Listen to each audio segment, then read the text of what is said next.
Student, thermal properties of matter, इस chapter में आप जानते हो कि चैप्टर कई टुकड़ों में पार्ट पार्ट करके डिवाइड हुआ है, उसके अकॉर्डिंगली हमने पेपर भी दिया है।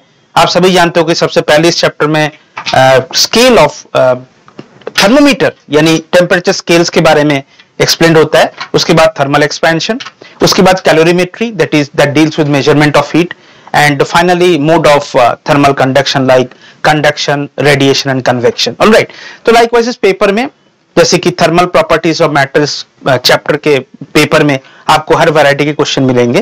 तो बेसिकली बच्चों उस पेपर में से कुछ क्वेश्चंस को मैंने पिक किया डिस्कशन के लिए। उसमें से क्वेश्चन नंबर 3 आप देखिए, बताया गया कि there are two rods A and B are made from different metals. Basically ये जो क्वेश्चन है it is based on the principle of differential expansion. मतलब होता क्या है कि देखो दो रॉड्स, मेटल रॉड्स, दोनों के अल्फा अलग है और इनिशियल लेंथ भी अलग है, लेकिन लेंथ नहीं, लेंथ का जो डिफरेंस है ना वो टेम्परेचर पे डिपेंड नहीं करेगा। मान के चलो दो रॉड्स हैं, उन दोनों के बीच का लेंथ डिफरेंस 2 सेंटीमीटर है 0 डिग्री सेल्सियस पर। अब जब हम इन्हें हीट करेंगे, मान के चलो 100 तक हमने हीट कर लिया, तो बच्चों दोनों रॉड्स एक्सपेंड करेंगे, लेकिन दोनों का लेंथ बढ़ जाएगा, लेकिन इनका जो डिफरेंस है वो सेम रहेगा। यानी चाहे आप 0 पर देखो, दोनों में डिफरेंस 2 सेंटीमीटर, 50 डिग्री सेल्सियस पर देखो, दोनों में डिफरेंस वही 2 सेंटीमीटर है, 100 डिग्री सेल्सियस पर देखो तो दोनों रॉड्स के लेंथ में डिफरेंस वही 2 सेंटीमीटर आपको मिलेगा। तो डिफरेंस जब कांस्टेंट रहेगा या इंडिपेंडेंट ऑफ टेम्परेचर रहेगा, उसके लिए कंडीशन क्या है? बहुत सिंपल है बच्चों, देखो लेट अस सपोज कि इनिशियल लेंथ L1 है फर्स्ट रॉड का, जिसका कोएफिशिएंट है अल्फा 1। ऑलराइट, तो बताओ बच्चों कि हाई टेम्परेचर में उसका लेंथ बढ़ जाएगा कि नहीं? किसके अकॉर्डिंग बढ़ेगा? अल्फा 1 के अकॉर्डिंग बढ़ेगा। ऑलराइट, सिमिलरली दूसरा रॉड है जिसका लेंथ है L2 और करस्पॉन्डिंग कोएफिशिएंट है अल्फा 2। ठीक है, तो स्टार्टिंग में सपोज करो यहां पर मैं एज्यूम कर रहा हूं कि L1 बड़ा है, इज लेंथियर देन L2, तो स्टार्टिंग में हम कहेंगे इनिशियली मान के चलो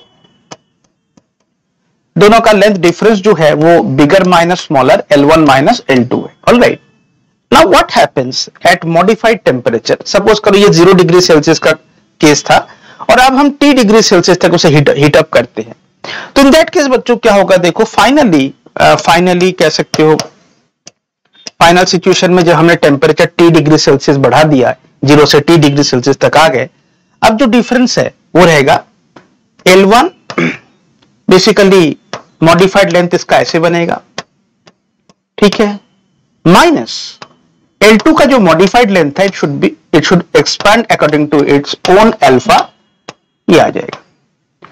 देखो ये एक्सप्रेशन हाई टेम्परेचर पर, अगर आप इसको इनिशियल डिफरेंस ऑफ लेंथ के साथ इक्वल कर देते हो और इसे सॉल्व करते हो, तो आपको जानते हो क्या मिलेगा? आपको रिजल्ट ये मिलेगा कि alpha 1 L1 minus alpha 2 L2 has to be 0। मतलब क्या समझे? मतलब ये है कि अगर अल्फा 1 L1 और अल्फा 2 L2 का प्रोडक्ट ये दोनों सेम रहता है, इन सच केस दोनों के बीच का जो लेंथ डिफरेंस है that will be independent of temperature, यानी किसी भी टेम्परेचर में वही लेंथ डिफरेंस रहेगा जो स्टार्टिंग में था। तो बच्चों इनिशियली आपको लेंथ लिखना है L1 माइनस L2, अब आपको हाई टेम्परेचर में दोनों का लेंथ निकालकर डिफरेंट मतलब उनका सब्सट्रैक्शन करना है। फाइनल टेम्परेचर में जो डिफरेंस है उसको L1 माइनस L2 के साथ इक्वल कर देते हो और सॉल्व करते हो, ठीक है, तो आपको ये कंक्लूजन मिलेगा। तो याद रखिएगा L1 alpha 1 is equals to L2 alpha 2 is the condition for differential expansion. ठीक है, तो ये प्रोफाइल बहुत सुपर हिट है, तो इसे जरूर याद रखिएगा। बच्चों नेक्स्ट क्वेश्चन हमारे पास है बेस्ड ऑन कैलोरीमीटर। देखो कैलोरीमीटर कंटेन्स 100 ग्राम, ठीक है, ऑफ वाटर, 1000 ग्राम लिखा हुआ है, लेट अस चेक, इसको 100 कर लीजिए, मेक इट 100 ग्राम, ठीक है।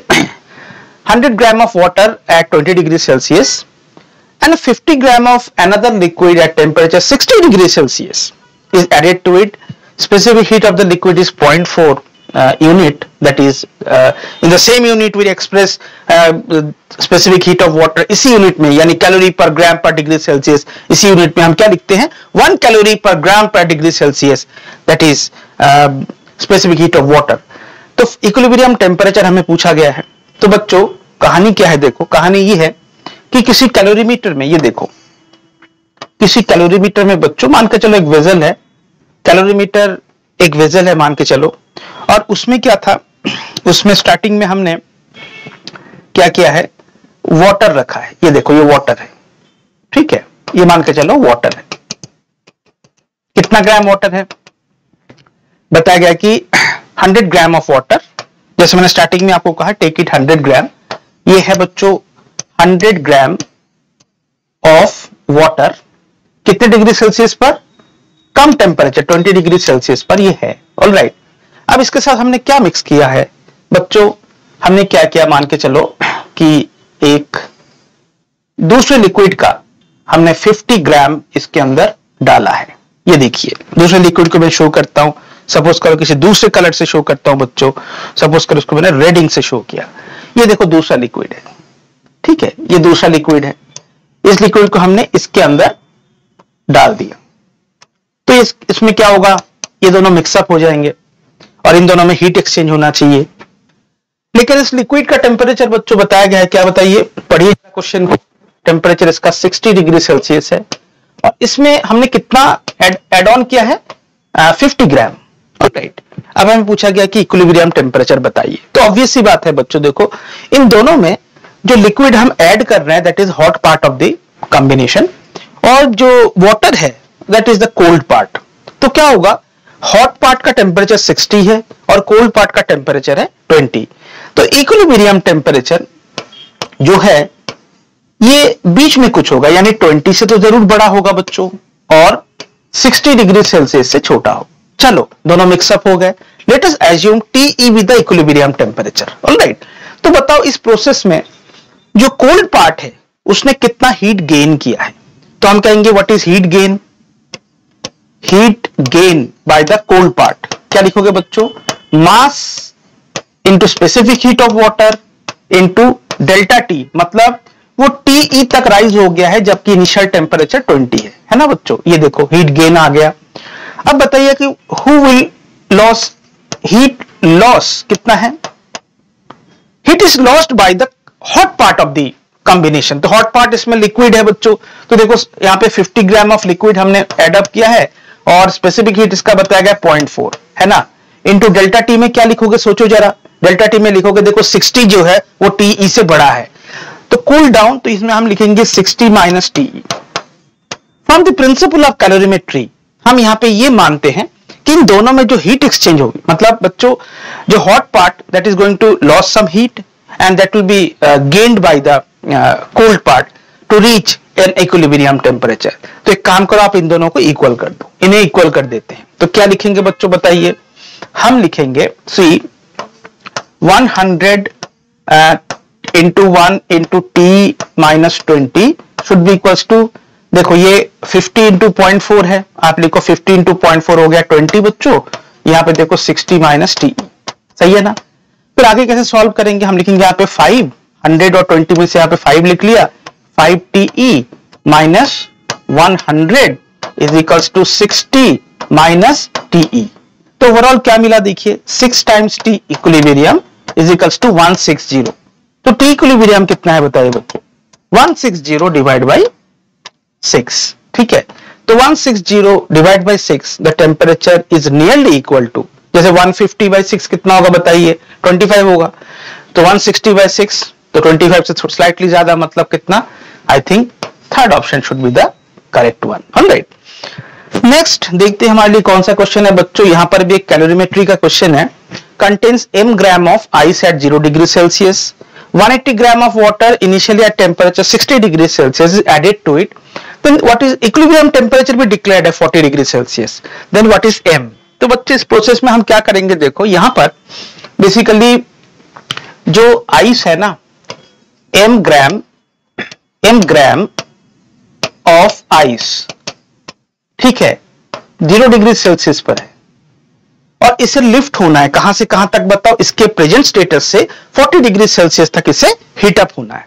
तो ऑब्वियसली बात हम सभी जानते हैं कि भाई 40 डिग्री सेल्सियस पर आइस नहीं रह सकता, वाटर ही बन जाएगा या पिघल कर, है ना।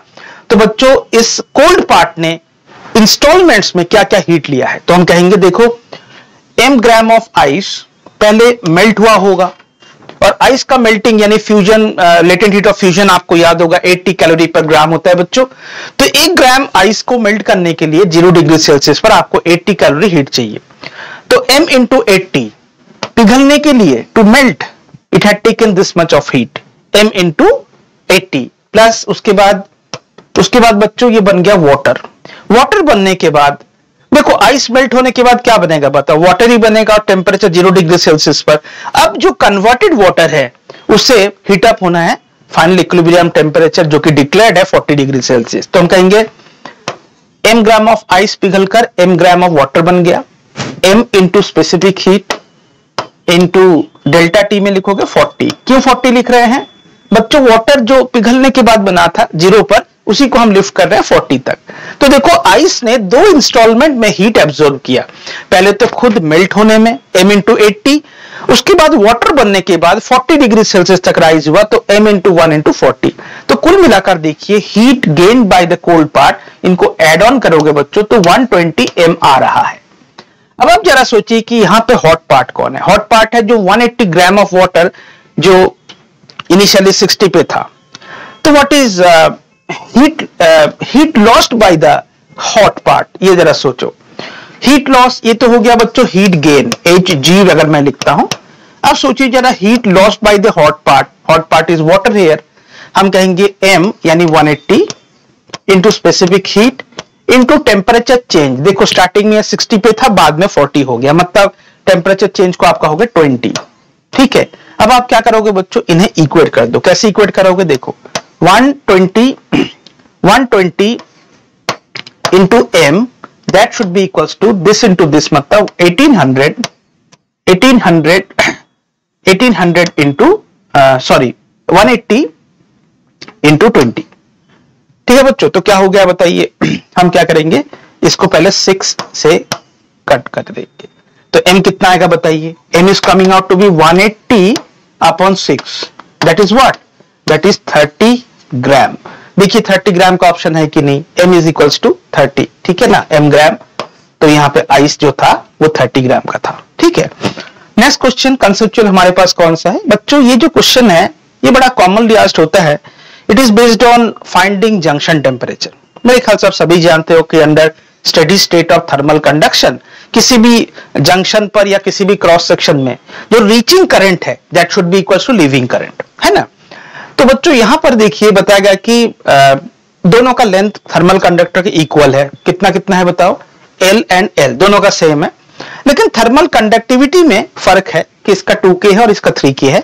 और एंड टेम्परेचर आप देखिए 100 डिग्री सेल्सियस है और 0 डिग्री सेल्सियस। तो एक काम करो, हम ऐसा करते हैं बच्चों कि इस सिचुएशन में यहां पर आप देखिए ये मान के चलो कॉम्बो है, इस कॉम्बो में दोनों का एरिया सेम है, they have been connected in series. दोनों का लेंथ कितना है, L और L है। थर्मल कंडक्टिविटी 2K है बच्चों, इसका 3K है। इस एंड का टेम्परेचर गर्म है 100 डिग्री सेल्सियस है और एक्सट्रीम राइट एंड का टेम्परेचर 0 डिग्री सेल्सियस है। तो आप खुद ही सोचकर बताइए जरा बीच में जो टेम्परेचर है वो मान के चलो बच्चों वो T डिग्री सेल्सियस है। हम सभी जानते हैं कि heat will flow from extreme left end to extreme right end via this through junction, इसको क्रॉस करते हुए जाएगा। तो बच्चों देखो जैसे कि हीट फ्लो इधर होगा तो ऑब्वियस सी बात है कि T जो है T डिग्री सेल्सियस वो 0 से तो बड़ा होगा लेकिन 100 से छोटा होना चाहिए। तो काम करते हैं इस जंक्शन के लिए। बताइए बच्चों कि अगर मैं एक करंट शो करता हूं, देखो इस कंडक्टर में जो करंट है इसे मैं कहता हूं I1, ठीक है, ये है I1 करंट। बेसिकली आप देखो फर्स्ट कंडक्टर में जो करंट है I1 that is current reaching the junction, alright. और दूसरे में मान के चलो बच्चों करंट है I2, हम कहेंगे जो करंट I2 है तो दूसरे कंडक्टर में फ्लोइंग है वो बेसिकली करंट लिविंग और अवे फ्रॉम द जंक्शन।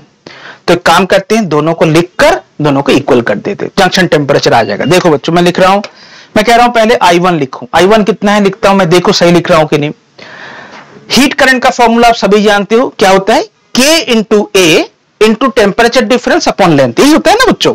तो देखो फर्स्ट I1 को मैं लिखता हूं, क्या लिखूं, K इंटू एरिया, मान के चलो दोनों का सेम है, A है, टेम्परेचर डिफरेंस अक्रॉस, यानी 100 और T में से कौन बड़ा है, 100 बड़ा है, तो हम लिखेंगे it should be 100 minus unknown T upon length को L लिखोगे। अब देखो जो I2 करंट है उसको भी मैं लिखता हूं प्रॉपर्ली, देखिए थर्मल कंडक्टिविटी 3K, एरिया उतना ही है, टेम्परेचर डिफरेंस क्या कहोगे, देखो ये हॉट एंड है, ये कोल्ड एंड है, टेम्परेचर डिफरेंस लिखोगे T माइनस 0, तो T आ जाएगा, अपॉन लेंथ उतना ही है। इन दोनों को आपको इक्वेट करना है, ठीक है।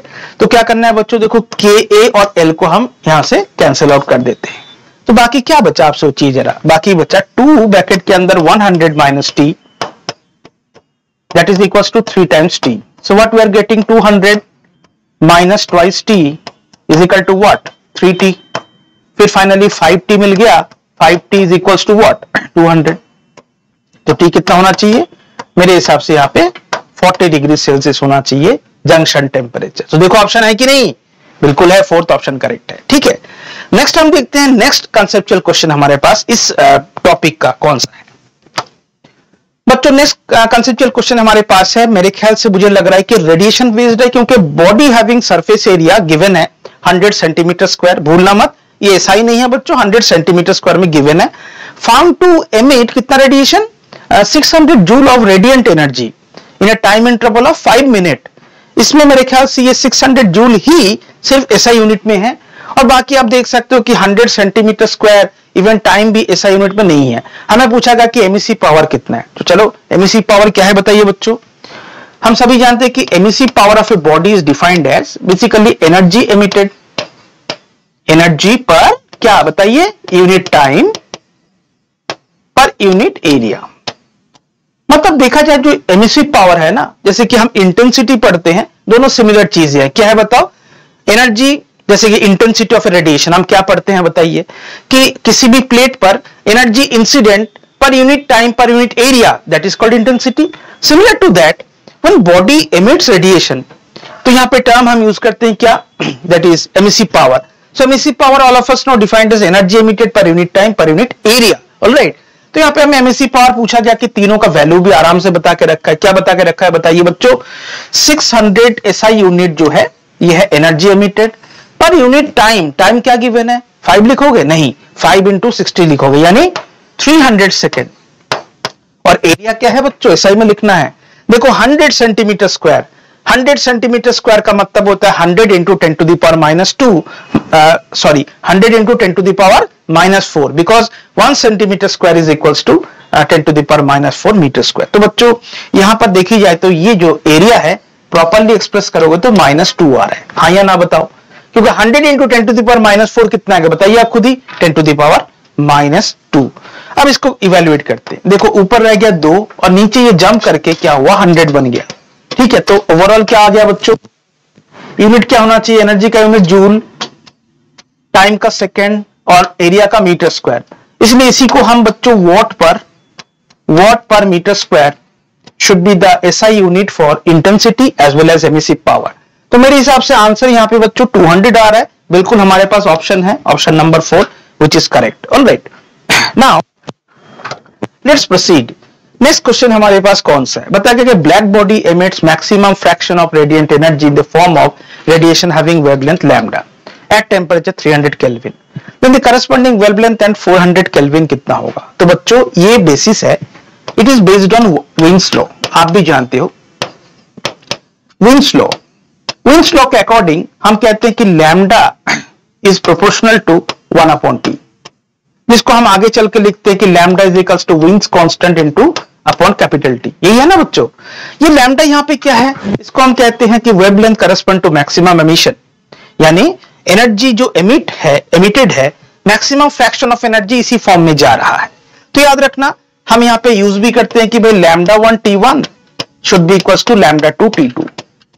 तो बच्चों इस क्वेश्चन में आप देखिए हमें बताया गया है, इनवर्स प्रोपोर्शनेट लगाइए कि जब 300 केल्विन टेम्परेचर है, ठीक है, तब लैम्डा है, और जब 400 केल्विन टेम्परेचर है तो लैम्डा कितना है वही हमें ढूंढना है। तो बहुत इजीली हम निकाल पाएंगे कि lambda dash equals to 300 into lambda upon what 400। तो बच्चों आंसर है क्या बताइए 3/4 लैम्डा। लॉजिक ये है कि इनिशियल से फाइनल टेम्परेचर 4/3 टाइम्स हो गया, तो वेवलेंथ 4/3 टाइम्स क्या हो गया टेम्परेचर, तो वेवलेंथ क्या हो जाएगा 3/4 टाइम्स हो जाएगा। तो बताइए कौन सा आंसर सही है। ऑब्वियस सी बात है पहला ही ऑप्शन हमारा करेक्ट।